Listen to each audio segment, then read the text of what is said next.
Hello बच्चों, let's read the question. तो इस क्वेश्चन में हमें बोला गया करेक्ट स्टेटमेंट फाइंड आउट करने के लिए।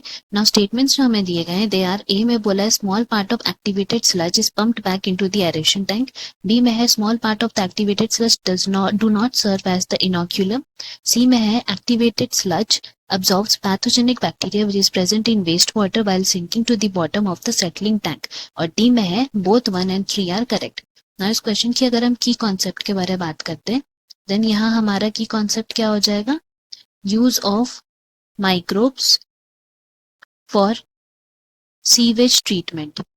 तो यहाँ हम लोग जैसे कि जानते हैं कि जो सीवेज ट्रीटमेंट होता है उसमें भी हम लोग माइक्रोब्स का यूज करते हैं। सो उसके बारे में हम लोग यहाँ पे पढ़ने वाले हैं। बेसिकली अगर हम लोग बोले म्यूनिसिपल वेस्ट वाटर की, सो सीवेज को हम लोग डिफाइन कर सकते हैं as the municipal waste water जो कि हर हाउस होल्ड से आता है, सभी घरों से। एंड अगर इसको हम लोग डायरेक्टली नेचुरल वाटर बॉडीज में डाल दें तो वो वाटर बॉडी को पल्यूट करेगा। तो इसीलिए उसको सीवेज ट्रीटमेंट प्लांट्स में पहले ट्रीट किया जाता है, उसको साफ किया जाता है कुछ हद तक, एंड देन जब वो लेस पॉल्यूटिंग हो तब जाके उसको वाटर बॉडीज में डिस्चार्ज किया जाता है। सो इस चीज के लिए दो बेसिक स्टेप्स होते हैं जिसको हम लोग बोलते हैं primary stage, primary treatment, and secondary treatment. ये दो तरह के ट्रीटमेंट वहां पे प्रेजेंट रहते हैं सीवेज ट्रीटमेंट प्लांट्स में। सो अगर हम लोग सबसे पहले बात करते हैं प्राइमरी ट्रीटमेंट की, सो प्राइमरी ट्रीटमेंट में हम लोग बोल सकते हैं कि यहाँ पे यूजुअली हम लोग फिजिकल टेक्निक्स यूज करते हैं। एंड फिजिकल रिमूवल में फिल्ट्रेशन सेडिमेंटेशन आता है जिसमें सॉलिड्स जो हैं वो फिल्टर आउट हो जाने के बाद कुछ जो सेटल कर जाते हैं वो सेटल करते हैं, प्राइमरी स्लज बनाते, एंड उनके जो जितने भी सुपर नेटेंट्स रहते हैं वो एफ्लुएंट्स बना देते हैं। अब ये जो एफ्लुएंट्स है वो सेकेंडरी ट्रीटमेंट के लिए जाते हैं।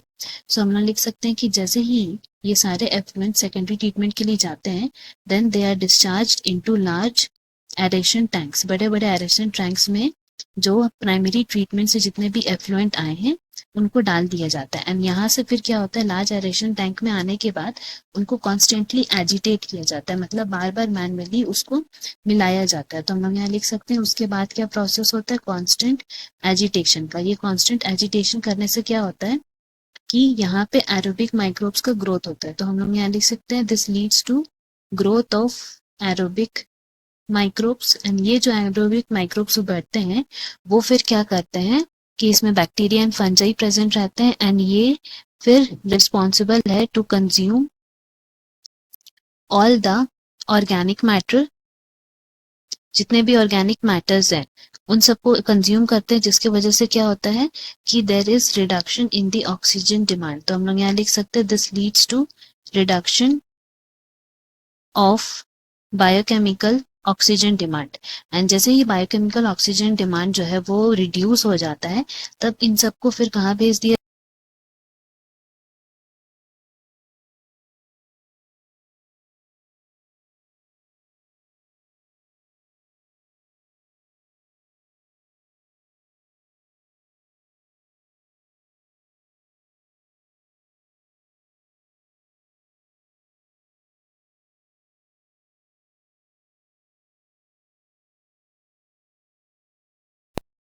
तो फिर कहाँ भेज दिया जाता है, they are send to anaerobic sludge digesters.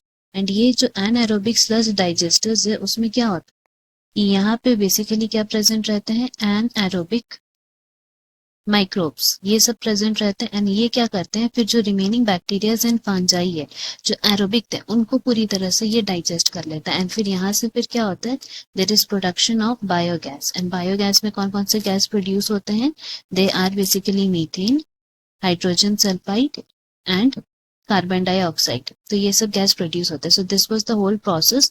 And इसके बेसिस पे अगर हम लोग करेक्ट स्टेटमेंट बोले तो यहाँ हमारे करेक्ट स्टेटमेंट कौन कौन से हो जा रहे हैं, देन हमारे यहाँ करेक्ट स्टेटमेंट्स हैं 1 जिसमें है small part of activated sludge is pumped back into the aeration tank, और 3 जिसमें सी में लिखा है कि activated sludge absorbs pathogenic bacteria that is present in waste water while sinking to the bottom of the settling tank. इसलिए हमारा correct option यहाँ D हो गया। Hope you have understood. Best of luck. Thank you.